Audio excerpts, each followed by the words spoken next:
Yo, what's up, guys? We're going to be talking about how my single mother, an unwed, uneducated single mother, made me a millionaire. But there are some caveats, because becoming the first millionaire in the family is awesome, but there's a lot of problems that came along with all of this from the upbringing. And we're going to talk about it. All right, let's go.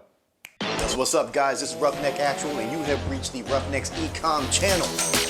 If you want to learn how to make money online or offline, then you need to be right here.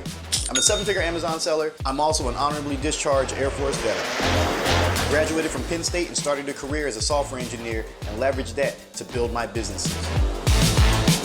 If you guys have any questions on how to make money, you're going to find all your answers right here, so stay tuned. Yo, welcome back to the channel, 𝗏𝗏𝗥𝗘𝗦. Just like I said in the little preface over there, we're going to be talking about how my single mom made me a millionaire. Okay, so I know we're going to have some story time today. Some of you guys might not like it, some of you guys might love it, but it is what it is. We're going to talk about the upbringing because I feel like this might pertain to a lot of people throughout their journey, and it might actually help some folks go make some money of their own.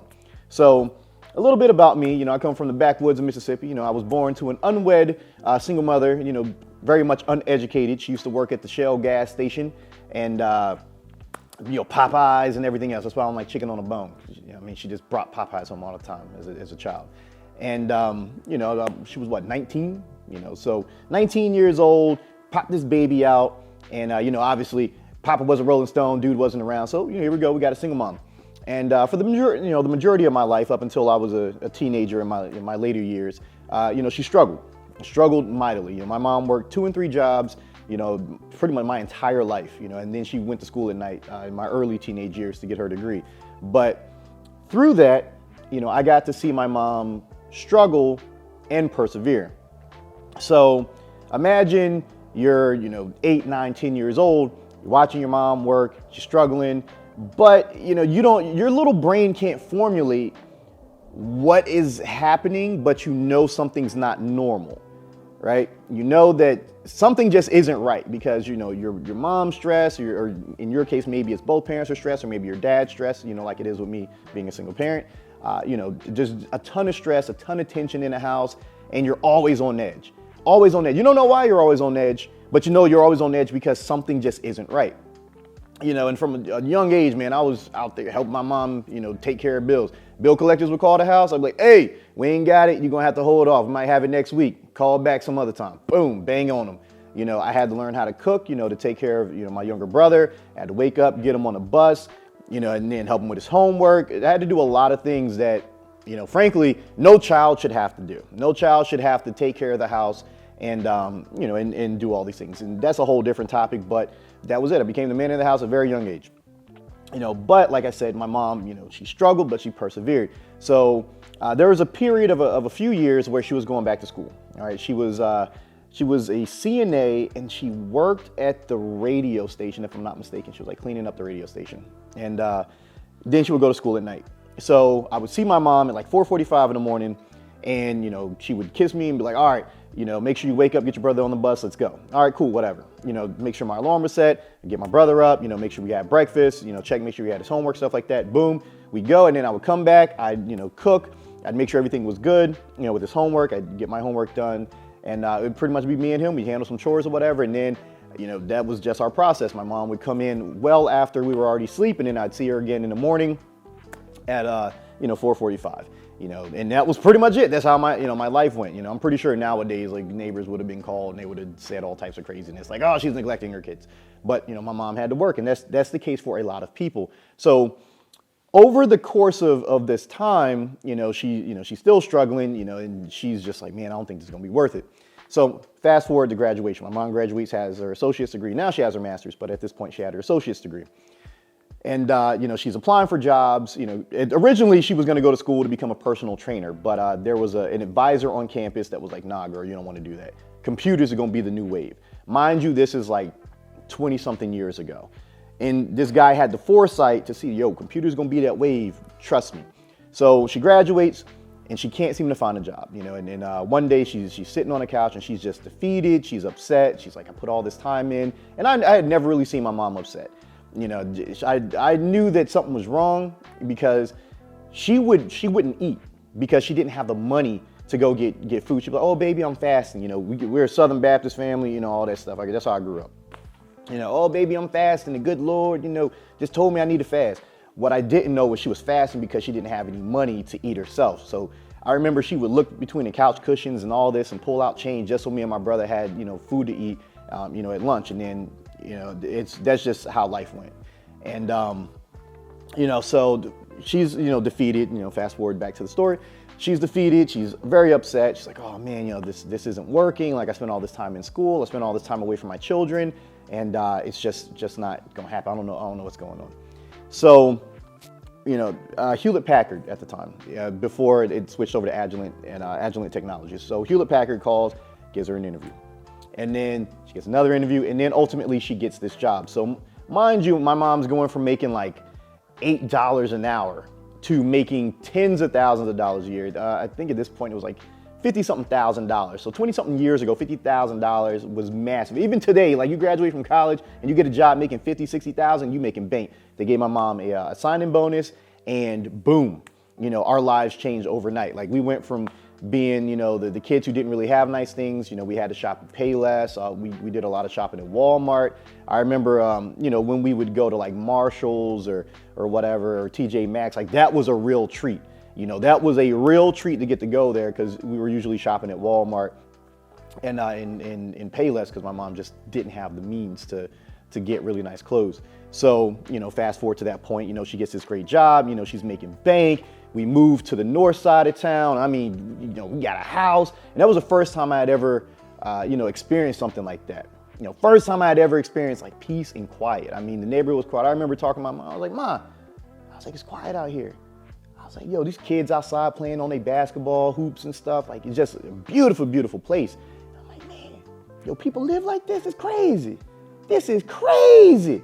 What? You know, and from there I was hooked. Okay, I was absolutely hooked. And I knew that if I worked hard and I just stuck through it, no matter what happened, over time things were gonna get better as long as I had the right formula. And it did, you know, and I struggled, you know, being a single dad, you know, making stupid decisions when I was young. But over time it worked, you know, all these things that I you know, wanted, you know, came to fruition. You know, if you guys follow me on social, and like this video if you haven't, but if you follow me on social, you guys will see, like, you know, all the cars and the trips that I take, and, you know, I'm around all these different people and celebrities and all this other stuff, and everything worked out, right? Everything, you know, watching my single mom struggle and go through it and persevere and pull, you know, pretty much bootstrap herself, pull her up, you know, pull herself up by the seat of her pants and make a great living, and, you know, make $100,000 a year and live in a great neighborhood and all this other stuff. That's all great, isn't it? And I saw all that and witnessed it, became a millionaire on my own accord. But, and here's the but, all right? Here's the but. Because I saw all this, and because I had to do so much, and there was no man in the house to kind of guide me on what it meant to be like a good dad, a good husband, a good all these things, just a good, you know, man in general, I was a complete shitbag. All right. It took me a long time to sort through that, because what I really cared about most was success. That's what I wanted. I was like, it's me, success. And most entrepreneurs are like this. Most entrepreneurs want the bag. They chasing the bag. They want that money.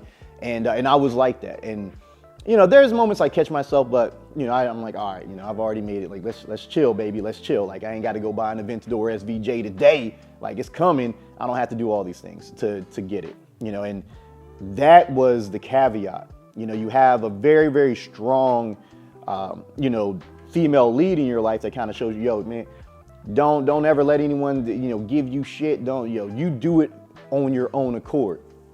You know, don't ever let anybody, you know, hold you down. Don't let anybody take anything from you. Don't let these females get out there and try to gas you up, which I did, which is why I have these kids. I got ex-wife, baby moms, all that.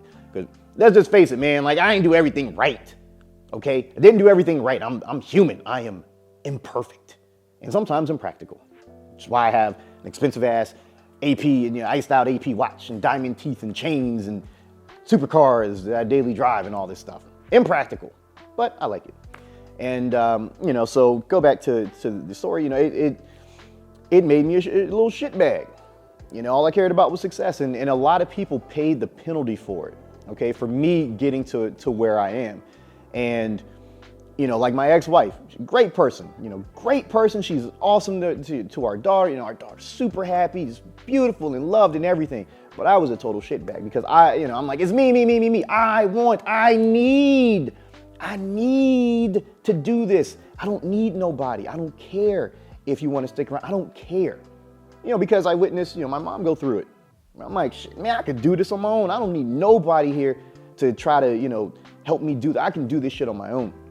And because of that, I hurt a lot of people. I broke up a perfectly good family, everything. Now, granted, I probably wouldn't be doing this if I had just calmed my fucking self and did, you know, the right thing.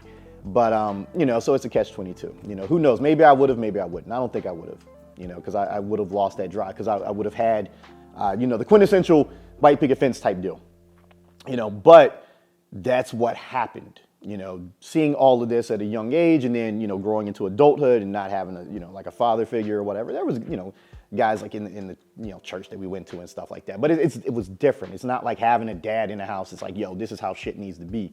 And, you know, because my pops was out there doing all types of crazy shit. That's a whole different story. So he definitely didn't help the situation at all. I'm like, yo, I'm gonna follow his lead because apparently he's having all types of fun. But, you know, I mean, he obviously following his lead didn't work. All right. Following my mom's lead made me a ton of money, but it also didn't work with other things. And, you know, that's something that you guys need to be careful of. Okay. You know, it's one thing to chase success and be appreciative of it, but it's another thing entirely to be obsessed with it. All right. Chasing success is a good thing. Being obsessed with success is not. Being obsessed with your passion that's going to help you build your success, amazing. But being obsessed with success is not necessarily the best thing, okay? It leads to a lot of problems that you probably can't fix right then and there. You know, it took years for me to fix the relationships with, you know, with my kids' mothers. Years, guys, like, because I was so focused on what I wanted to do, so focused on what I needed, you know, and in turn, the relationship with, you know, with their moms, like, it suffered because I'm like, you know, what's the whole thing that, you know, Beyonce mentality, right? Females, I don't need no men. I do what I want. I can do it. I don't need no men's. Well, in that case, I was like, I don't need no female, man. I do what I want. I was like, I'm gonna get rich. I'm gonna drive supercars. I'm gonna drive Lambos. I'm gonna do all this, man. I was like, I have all the females I want. Then you ain't gonna tell me what to do. I don't need no female holding me down or whatever, which is, you know, it was part of the downfall just because I had a big ass head and thought I could do everything that I wanted to do, you know, but I mean, that's kind of what I saw growing up. And then in turn, you know, yeah, it made me successful, but it also led to a lot of problems.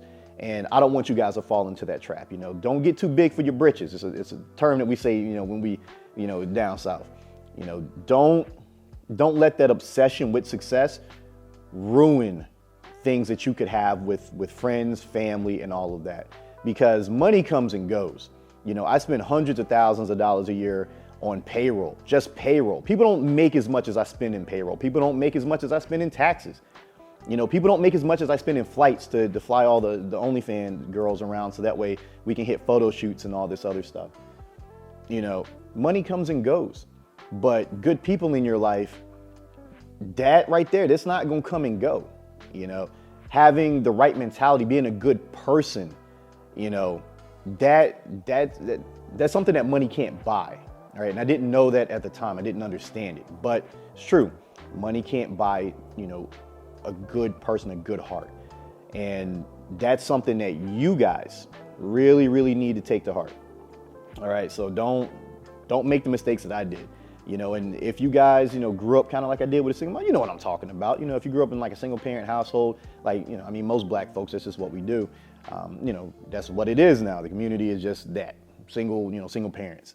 And, you know, just try not to fall into the traps of what our parents did, you know, because that's really all we know. So that's what we model. And then it takes, you know, time to grow out of that. And luckily, you know, over time I met, you know, some pretty good, you know, mentors that kind of started steering me on the right path. And I still make mistakes or whatever, but, you know, they're not near as bad as they were. You know, now I can voice, you know, what I need. You know, I'm no longer like an emotional toddler in some cases. Like I can voice like, hey, this is what I need. This is what I want to do. And this is just my take on things, you know, If you don't like it, it is what it is.